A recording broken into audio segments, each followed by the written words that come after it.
All right, let's get it. Welcome to another episode of the Marsh Buice Podcast. I am him. I'm your host, Marsh Buice. And today, man, we're going to dive into an emotion that me and you, we are all too familiar with. Let me tell you something. If you could put this on your resume, you could get any job in the world, and that is worry. We're super familiar with worry, man. And today we're going to look at some practical strategies, 3 simple steps on how to manage it. And this comes from the wisdom of Dale Carnegie. So we're going to channel your inner Dale Carnegie and make stuff happen, man. So it's time to prime your mind. Let's strap up, strap in, get settled. So you ready to prime your mind? This is not going to be a very long episode. Ain't much to talk about with worry. 3 simple step formula. So let's get it. So when it comes to worry, man, what's your strategy? Dale Carnegie in his book, How to Stop Worrying and Stop Living. What a great title. That should have just sold the title alone. If it had blank pages in the middle, the title should have sold like a billion copies. I didn't even know he wrote this book. You know, the book that everybody talks about, how to win friends and influence people or others. I have it on my shelf. Shit's all yellow. I guess I got to reread it. I've read it many times and just, it doesn't resonate with me as much as it resonates with some people. If it's just a profound shift in your life, hey, hoo-ha, great for you. It didn't rock with me. But this one was a good book, How to Stop Worrying and Stop Living. And in it, Carnegie offers a 3-step formula on how to cope with worry. He got this 3-step formula from old Mr. Carrier there. How he was cool, dad joke, under pressure. Carrier AC. Dad joke. So here's your 3-step formula for worry. You ready? I know I built this up, but here we go. Contemplate your worst case scenario. That's the first thing. When you start to worry, what's your worst case scenario? What is the most severe outcome? Just ask yourself, I'm worrying about this thing. What's the worst thing that could happen? Write it down and bring it into reality. See, it's important that you write this down, that you just don't pop a Bud Light and try to figure this out. No, you got to write this down because there's a psychoneural connection to this thing that is so important. So when that good old worry bus rolls on top of you, write down what is the worst thing that could happen and bring it into a mental reality. So say, for instance, I'm in this situation. I'm worried. What's the worst thing that can happen? I could lose my job because there's all kind of rumors of layoffs, and it looks like they were hiring somebody the other day. It looks like they were interviewing somebody the other day. But tell you something. If you're worried about your job, then that is proof that you have stopped growing. So if you're worried about something, better get with it. Somebody's always coming for your job. I welcome that. Somebody wants my job, come get it. Because that means I'm elevated up. But in a worst case scenario, what's the worst thing that can happen? Dude, I could lose my job. All right, write that down. Second question, now that you've written it down, this would be the worst thing that could happen. And maybe it's not so severe. I mean, because worry has different levels. But let's just use the job situation because we all relate to that. Now, your second step, the worst case scenario, embrace the acceptance, and then ask yourself what's next. So instead of this, oh my God, and trying to resist it, just embrace it. Acceptance doesn't mean like, oh, well, doesn't mean like you just resign to it. No, it just means acceptance is about being ready to face the possible outcome. Okay, I accept it. Now what? What's the next move? New game, new strategy. Because remember, if you have to start over, you're not starting from scratch. You're starting from experience. And you have to look at these things in these situations and saying, okay, what's the worst thing that could happen? I could lose my job. All right, I accept that. Lost my job. What's next? Well, here's what I can do from here. Sometimes life is kicking you out of this complacency, out of this nest, and saying, look, you need to get in a whole different field. And they just did you a favor. You may not see it right then and there. Doesn't mean you have to stay in your field. You can always come back to it if you need to, but use these situations in this mental role play to try something new. And don't necessarily, the default is everybody goes back to school and racks up $60,000 to $100,000 of debt. Not necessarily. Go intern somewhere first. And then if you need a degree to do that, which most of the time you don't these days, then you can figure that part of it out. But don't add more stress to the situation. So embrace it and say, what's next? You can stay in your field, or you can explore a new career path, or you can even relocate to another city. That's what's beautiful about this. Maybe this was your chance. You were only here in this town because you worked for this company, and they just gave you the boot. They said, you're out of here. All right, let's move. Fuck it. Go. So this is a chance to start fresh in a new field or a new location. Now, let me tell you something. You start in a new location, don't think for 1 minute, well, I'm starting in a new city. I'm going to move to Houston, and my life's going to be fine because there's a lot to do there. No, there's a lot of problems there too. So don't run from your problems. But if you're worried about, okay, I get fired. Okay, I got fired in my mental role play. What's next? Where are you going? I don't know. Well, do you like the field you're in? You like the industry you're in? Do you like the location where you are? No. Okay. Well, let's play this thing out. It's free. Just mentally role play. You don't know. It hasn't happened yet, man. Most of it's not going to happen. But also, it's just some preparedness, some readiness. So if it does happen, you're not down in Jägermeister hoping a bus runs you over. You've already mentally rehearsed this. And this may not be just a one-night deal. This may be something, but what's important is that you don't just get locked up in this worry, man, that you work these things through. Worry can be a great amplifier for you, man. Sometimes it's just an awakening. Sometimes it's something you need to wrestle with. Where people go wrong is they worry, but they don't put any wood chop into it. They don't put any action to it. They just sit there and worry, and they fester in it, and they smoke, and they drink, and they eat, and you just worry more. And you're just higher, drunker, fatter, plus worrying more. so don't, man. So what's the worst case scenario? I know I'll keep beating this up, but what's the worst case scenario? What's next? And the last part is, how can I improve on the worst case scenario? Is where you put it into action. Tap into your network. Get some insights from those who have maybe been in a similar situation like this, who have been in your shoes. Surround yourself with people who can help you reframe the situation. Don't get around people who are going to go down the shithole with you. You'd be like, oh, man, that's fucked up, but here's what I would do. No. You need people in your life that are willing to reframe it. Meaning they say, yeah, this sucks, but here's another way for you to look at it. You don't want people that go down, look, I'm already down. I don't need other downers. I need somebody who says, yeah, Marsh, you got complacent. Yeah, you got kicked in the balls on this one. What you going to do? Here's the way I see it. And listen to them. You don't have to heed it. You don't have to do it all, but at least freaking be open to it. Improve on that. That's why you got a network. And then plan your next move. I kind of chop that up. So improve on your worst case scenario is where you put it into action. I'm going to redo this for you. You tap into your network. You get insights from those who have been in your shoes.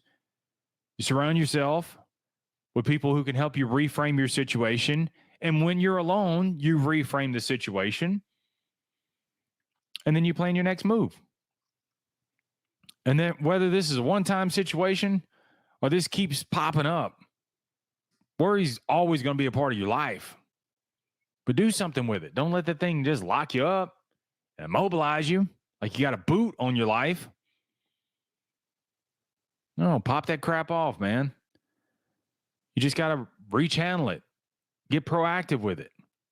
Identify the worst case scenario. Decide what's next. And then work to improve that scenario. Make it a catalyst for change. Don't make it a chain that holds you down. Okay, it happens. I mean, think back to, maybe in high school you were fired. I know I was fired from Kentucky Fried Chicken. I mean, I went home. I got fired because I was eating on the job. I didn't lose it. My life wasn't over at 15. Shit happens. Kids can handle it because they're like 14, 15 years old. They just go home and be like, well, I lost that job. But sometimes as adults, man, we got to act like kids. All right, I lost it. What now? And if I mentally prepare this and I was already, because, dude, let me tell you something. Rarely does life really blindside you. Rarely. There was a lot of signals that you just chose to ignore. So when you're worrying, the reason why you ignored it is because you were worrying. But now you got a 3-step formula. What's the worst thing that can happen? Okay, I accept that. What's next? And then how can I improve on the worst case scenario? You just channel your Dale Carnegie by way of Willis H. Carrier inner being and turn that thing around. You're going to be challenged, man. You're going to have worry. What's your response to it? Not react. We just talked about that. What, episode 780 or so? About reactors versus responders. Be a responder. Work through the situation. Could be long, could be drawn out, could be painful, could be costly. A lot of good stuff on the other side. And through it, you got to work through it. Don't run from it. All right? Like we always do, let me leave you with a few self-reflective questions. Just going to ask you a couple of them. There's more. If you want more, go to marshbuice.com, marshbuice.com. That's my name.com. And hit me up. Say, look, bro, I need the whole list. This is your homework. I don't want you to get off these episodes and be like, well, that felt good. That was nice. No, I want you to put these things into action. This is a working podcast. Okay. This is some homework that you got to do. If you have any questions, hit me up. There's a microphone in the bottom right on marshbuice.com. Leave me a voicemail, man. I'll hit you back. Or drop me an email, thesaleslife1@gmail.com, thesaleslife1@gmail.com. First question. Identify a specific worry that's been consuming a significant part of your energy. What's draining you right now, man? What you worried about? Stop drinking it away. Stop smoking it. Stop eating it. Because you're not solving it. You're just salacious in it. So what's draining your energy, man? And why? Why is it so troubling? It's probably troubling. Let me feed you a little bit. It's probably troubling because you're not working through it. You're just hoping. You just stay real still. You know, when they call on somebody, you just stay real still. You hope you don't get chosen. That's what we do. We like freeze. Hoping we don't get chosen. It's coming. So what's draining your energy? Why is it troubling you? Ask these 3 questions. Second question. What's the absolute worst case scenario associated with this worry? How does it make you feel? Acknowledge it, man. It's real. What do we talk about on every episode? Embrace uncertainty, handle adversity, and beat back the complacency. Talk about this every episode. That's 3 things you're going to deal with. Most of the time, you're going to deal with them all at once. How do you handle it? How do you embrace it? What do you do with it? People are trying to avoid that at all costs. And those of you who rock out with the sales life say, bring that shit on. Adversity? All right, I'm going to handle it. Uncertainty? I don't know where this is going to lead. All right, I'm going to embrace that. I see it. That's what acceptance is. It's embracing. Complacency? Want to ride the old comfort bus? Nope. I'll sit on the floor. Let's go. Nope, I ain't taking the elevator. I'm taking the stairs. Let's go. Third question. Now that you've identified the worst case scenario, what are you going to do to prepare yourself to accept this situation if it occurs? Stop ignoring it. Stop calling boo-boo the fool and ask, hey, man, what would you do in this? Hey, man, can we go get a drink? Got to be clear-headed about this, man. If you work through this 3-step formula, it's really, I mean, when you think about this, you're like, freak, dude. All the times I've been worried and I could have just worked this through. What's the worst case scenario? Okay, I accept that. What's next? Then what can I do to improve from a worst case scenario? And most of the time, it's not going to be worst case. And you can be like, let's go. This is how you earn your confidence. This is how you extend your self-belief. This is how you get grit. This is how you get courage. You don't back down. You don't bitch up. You just look at it and be like, got it. Worst case. Got it. What's next? How can I improve on it? Pew, pew, pew. Boom. See how unstoppable, man, you're going to be? Just unstoppable.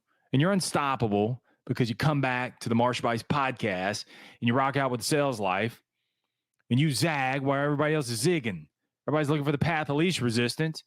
And you get on here, not that you want it, not that you want adversity, uncertainty, or complacency, but you're ready for it. You're built for it. And this is why I do these episodes, so that you're equipped, so that you're manned up. I'm ready to roll. If you want more on this, man, I can coach you up. It's $350 a month with a 3-month commitment. And that's what we're going to do, man. I'm going to coach you up, find out what your goals are, what's the thing that's holding you back. We'll work through this worry and get you right, man. Get you back on track. 3 months, I hope you don't need me again. You want to renew it again? Fuck, let's go another 3 months. Whatever you need. We'll do it. We'll figure it out.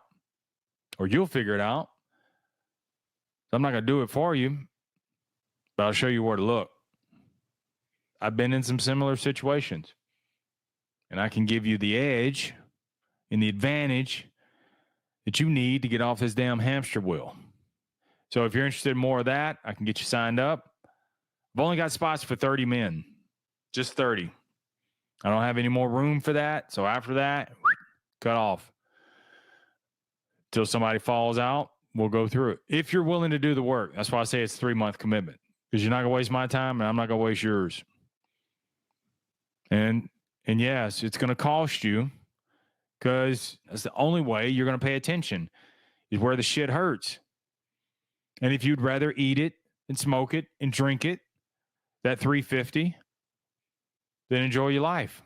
You earned it. But if you're ready to start putting those things aside and change, make the investment. It's an investment. It don't cost. It's an investment. You got to look at it like that. But I'm not here to convince you of that. You got to convince yourself of that. All right. So with that, remember, keep it simple, keep it moving, never settle. Stay amazing. If I can help you, marshbuice.com. Thanks to all of those who have left reviews. These reviews, man, they inspire me, but they also inspire others to listen to the podcast episodes. There's millions of podcast episodes out there, and it's your words that they read that says, hey, let me push play on this one. This guy just mentioned something about this was his favorite episode 682. Let me listen to it. I don't know what 682 was, but whatever it is. And they listen to it, and you're like, bro, that's the one I needed. And then you just start rabbit hole, and they start listening to other episodes. And it's your words that created the change, that initiated the change for them to listen, start thinking about it, equipping themselves to say, you know what? I'm tired of getting freaking run over. I'm ready to change. You did it. You did the damn thing. All right. I got to get out of here. You do too. So, peace.